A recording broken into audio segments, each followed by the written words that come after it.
अस्सलाम वालेकुम एवरीवन, क्या हाल चाल है सबके। आई होप कि आप सब लोग बिल्कुल ठीक होंगे। मैं भी अल्हम्दुलिल्लाह बिल्कुल ठीक हूँ।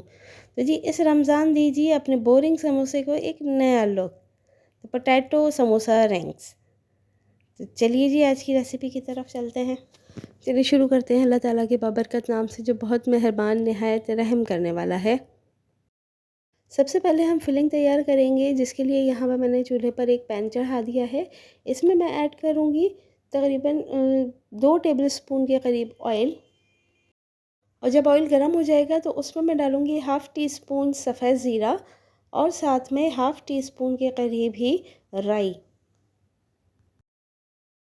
दोनों चीज़ें ऐड करने के बाद मैं उसको कुछ सेकंड्स के लिए फ्राई करूँगी ताकि ये अच्छी तरीके से खुशबू छोड़ दें और थोड़ा सा फ्राई हो जाएं। फिर उसके बाद मैं इसमें ऐड करूँगी 1 टीस्पून के करीब लहसुन और अदरक का पेस्ट।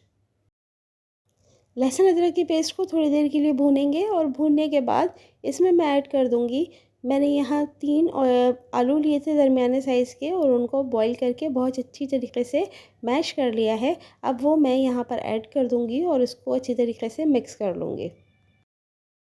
मिक्स करने के बाद अब हम इसमें मसाला ऐड करेंगे। सबसे पहले मैं डालूँगी हाफ़ टी स्पून पिसा हुआ सफ़ेद ज़ीरा, हाफ़ टी स्पून के करीब ही पिसा हुआ धनिया,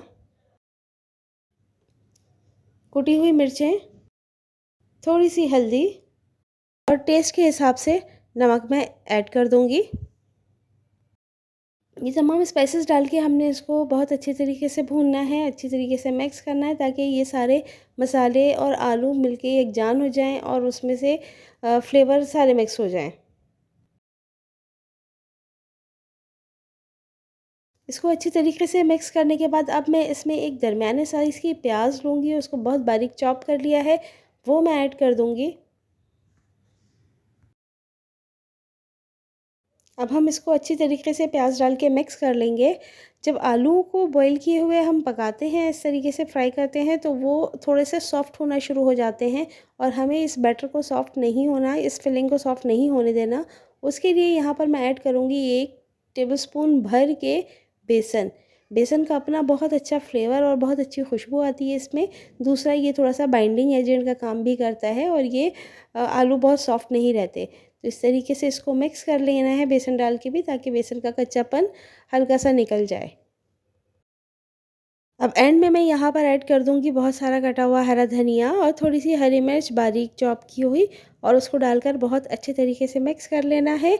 इस तरीके से कि हमारी फिलिंग बिल्कुल रेडी है और अब हम इस फिलिंग को ठंडा करने के लिए रख देंगे, क्योंकि गरम-गरम आटे पे नहीं लगा सकते तो इसको हल्का सा ठंडा होने के लिए साइड पे रख देंगे।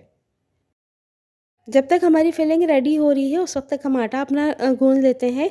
यहाँ पर मैंने 1 कप के करीब मैदा लिया है और मैदे में मैं ऐड कर रही हूँ थोड़ा-सा साबुत सफ़ेद ज़ीरा, उसको हल्का सा मसल के हाथों के दरमियान और वो इसमें मैं ऐड कर दूँगी। 1 टीस्पून के करीब इसको ले लेना है आपने। साथ में यहाँ पर मैं टेस्ट के हिसाब से नमक ऐड करूँगी और नमक और सफ़ेद ज़ीरा ऐड करने के बाद इसको आपने हाथों से ही मिक्स कर लेना है बहुत अच्छी तरीके से। अब मैं यहाँ पर 2 टेबलस्पून भर के ऐड करूँगी घी। आप कुकिंग ऑयल लेना चाहें तो वो भी ले सकते हैं और इसके बाद इसको बहुत अच्छे तरीके से मिक्स करना है ताकि ये घी और मैदा जो है वो बिल्कुल अच्छे तरीके से मिक्स हो जाए और ये बिल्कुल अच्छी तरीके से मिक्स हो जाएगा ये। मैदा तैयार होने की निशानी ये है कि हम जब इसको अच्छे तरीके से अपनी मुट्ठी में लेंगे तो वो एक जान हो जाएगी, बिल्कुल मुट्ठी की फॉर्म आ जाएगा। लेकिन अभी यहाँ देखें बिखर रहा है, तो मैं इसमें थोड़ा-सा घी और ऐड करूँगी। 2 टेबलस्पून मज़ीद मैंने इसमें घी ऐड किया है और उसके बाद दोबारा से मैं इसको बहुत अच्छी तरीके से मिक्स करूँगी।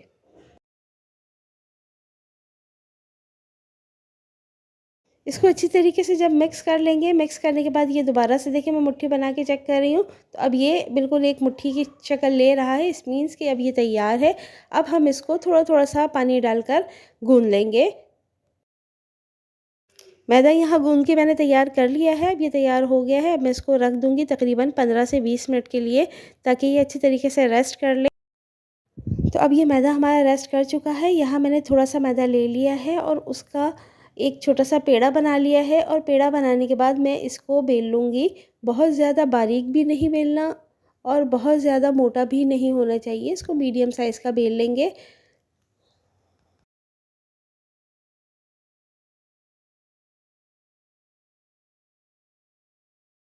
इसको बिल्कुल गोल नहीं बेलना है, यहाँ में मैंने थोड़ा-सा ओवल की शेप में बेला है और इसकी एक साइड पे मैं रखूँगी अपनी फिलिंग, आलू की जो हमने रेडी करके रखी हुई है।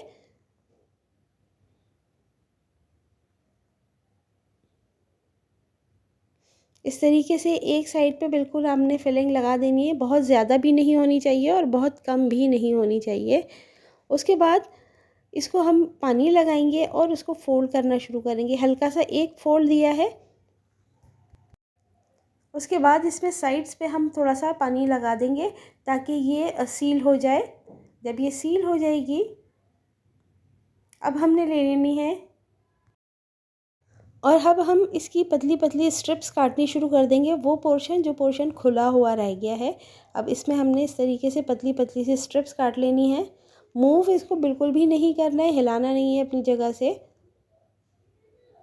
इस तरह से मैंने सारी स्ट्रिप्स काट ली हैं और अब इन पे दोबारा से मैं पानी लगाऊंगी ताकि ये जुड़ जाए उसके साथ। पानी लगाने के बाद अब हम इसको आहिस्ता आहिस्ता से फोल्ड करते जाएंगे और इसकी शेप देते जाएंगे। बिल्कुल आहिस्ता आहिस्ता आपने ये काम करना है।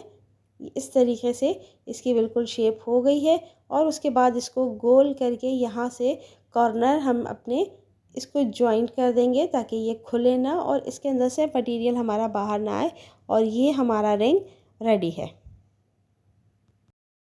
इसी तरीके से सारे रिंग्स आपने रेडी कर लेने हैं और फिर इसको फ्राइंग की तरफ आते हैं। यहाँ मैंने कढ़ाई रख दी है गर्म होने के लिए और जब इसका टेम्परेचर थोड़ा गर्म हो जाएगा, बहुत तेज़ गर्म नहीं होना चाहिए, हल्का सा गर्म होगा तो हम इसमें अपने रिंग्स डाल देंगे।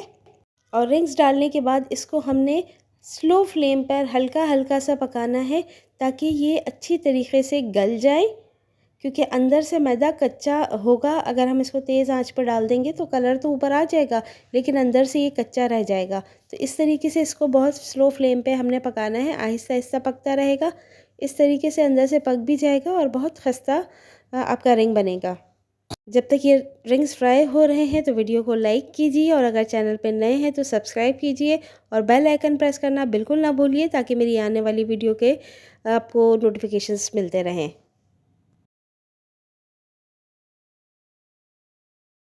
अब स्लो स्लो पकते पकते इसने अपना कलर भी चेंज करना शुरू कर दिया है और अब हम इन रिंग्स को बिल्कुल टर्न कर देंगे ताकि ये दूसरी साइड से भी कलर ले लें।